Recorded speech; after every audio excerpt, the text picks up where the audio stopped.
ఓం గం గణపతయే నమః విశ్వక్సేనాయ నమః. ఈ 5వ రోజున మనము శ్రీ నృసింహ పురాణంలో అనుసర్గ సృష్టి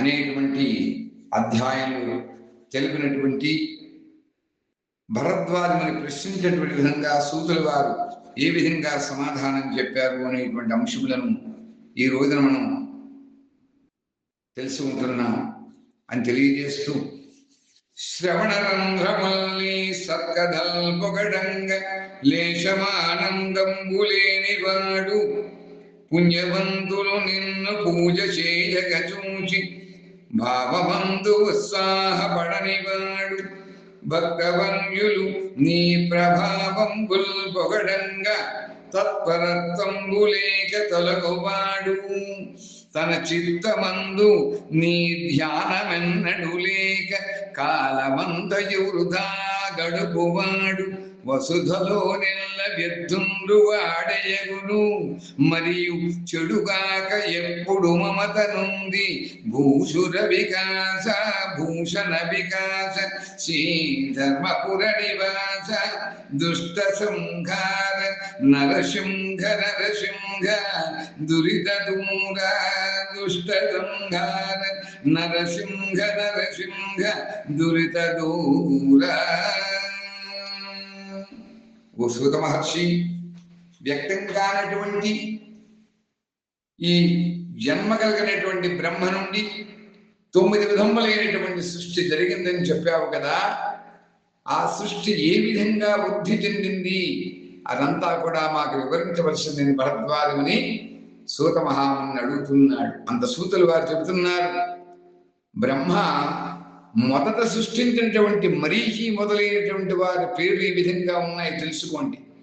మరీచి, అత్రి, అంగీరసుడు, పులహుడు, క్రతువు, మహాతేజస్సులైనటువంటి పులస్త్యుడు, ప్రచేతనుడు, భృగువు, నారదుడు, 10వ వాడు మహాబుద్ధిమంతుడైనటువంటి వశిష్ఠుడు, సనకుడు మొదలైనటువంటి వారు నివృత్తి ధర్మంలో ఆసక్తి గలవారయ్యారు.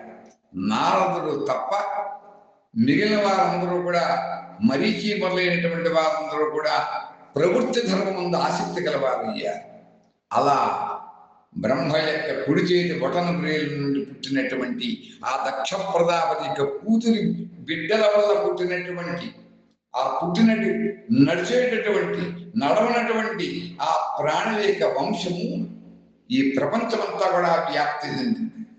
అలా దేవతలు, రాక్షసులు, గంధర్వులు, సర్పములు, పక్షులు దక్షుని యొక్క కూతురు ఎందు పుట్టి గొప్ప ధర్మాత్ములు 4 విధములైనటువంటి కదిలేటటువంటి కదలనటువంటి ప్రాణులందరూ కూడా ఈ అనుసర్గ సృష్టి ఎందు పుట్టి వృద్ధి చెందారు అని సూతులు వారు చెప్పారు.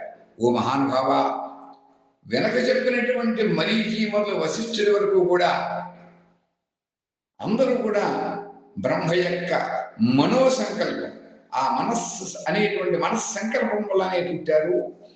వీరందరూ కూడా అనుసర్గమునకు సృష్టికర్తలు అని తెలియజేస్తూ, ఆది సృష్టి యందు నారాయణుని పంచభూతములను పృథివీ, ఆపహ, తేజో, వాయువు, ఆకాశములను, భూమి, నీరు, అగ్ని, వాయువు, ఆకాశం, వాటి పంచభూతములు అంటారు. బుద్ధిని, ఇంద్రియ సమూహాన్ని గుర్తిస్తాడు. పిమ్మట అనుసర్గ కాలంలో ఆ అనంత దేవుడు స్వయంగా ఆ అనంతానంత దేవేశు అనంత బలదాయక ఆ అనంత నారాయణుడు, ఆ అనంత దేవుడు స్వయంగా చతుర్ముఖ బ్రహ్మ మరీచి మొదలైనటువంటి రూపంతో స్పష్టమవుతూ సృష్టిని చేస్తున్నాడని ఈ యొక్క మనం ఈ 5వ రోజు మనం తెలుసుకుంటున్నాం అని తెలియజేస్తూ, ఈ యొక్క తదుపరి అంశములను వచ్చేటువంటి రోజు మనం తెలుసుకుంటాం. ఈ రోజున సుదర్శన చక్రముతో ఆ మహామంత్రాన్ని కూడా మనం ఒక్కసారి స్మరించుకుని అందరినీ కూడా సుదర్శన చక్రం సదా రక్షించుగాక అని తెలియజేస్తూ ఓం శ్రీం హ్రీం క్లీం కృష్ణాయ గోవిందాయ గోపీజనవల్లభాయ పరాయ పరమపురుషాయ పరమాత్మనే పరకర్మ మంత్రయంత్ర తంత్రంశద అస్త్రశస్త్రాణి సంహర సంహర మృత్యోర్మోచయ మోచయ ఆయుర్వర్ధయ వర్ధయ. ఓం నమో భగవతే మహాసుదర్శనాయ దీప్త్రే జ్వాలాపరీతాయ సర్వదిక్షోభనహరాయ హుం ఫట్ బ్రహ్మణే పరం జ్యోతిషే నమః.